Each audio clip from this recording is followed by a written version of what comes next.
as if she might smile for a moment, but thinking better of it. "We all are.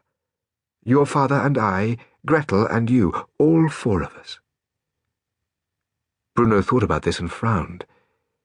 He wasn't particularly bothered if Gretel was being sent away because she was a hopeless case and caused nothing but trouble for him.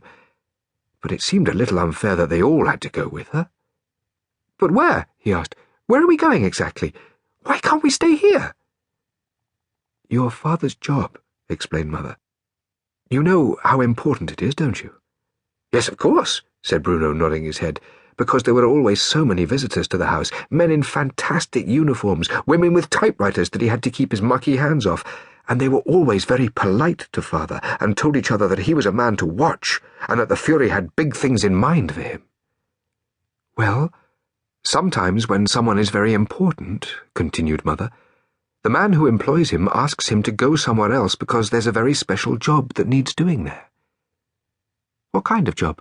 asked Bruno, because if he was honest with himself, which he always tried to be, he wasn't entirely sure what job Father did. In school, they had talked about their fathers one day, and Carl had said that his father was a greengrocer, which Bruno knew to be true because he ran the greengrocer's shop in the centre of town. And Daniel had said that his father was a teacher, which Bruno knew to be true because he taught the big boys, who it was always wise to steer clear of. And Martin had said that his father was a chef, which Bruno knew to be true because he sometimes collected Martin from school, and when he did, he always wore a white smock and a tartan apron, as if he'd just stepped out of his kitchen. But when they asked Bruno what his father did, he opened his mouth to tell them, then realized that he didn't know himself. All he could say was that his father was a man to watch, and that the Fury had big things in mind for him. Oh, and that he had a fantastic uniform, too. "It's a very important job," said Mother, hesitating for a moment. "A job that needs a very special man to do it.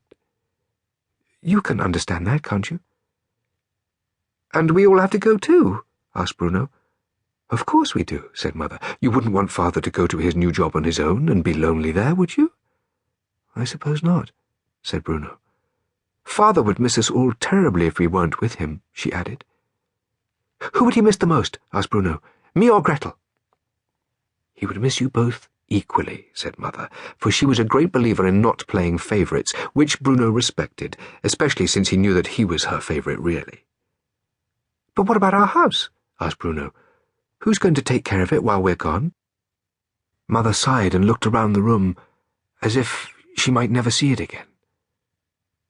It was a very beautiful house, and had 5 floors in total, if you included the basement where Cook made all the food, and Maria and Lars sat at the table arguing with each other and calling each other names that you weren't supposed to use, and if you added in the little room at the top of the house, with the slanted windows, where Bruno could see right across Berlin if he stood up on his tiptoes and held onto the frame tightly. "We have to close up the house for now," said Mother, "but we'll come back to it someday."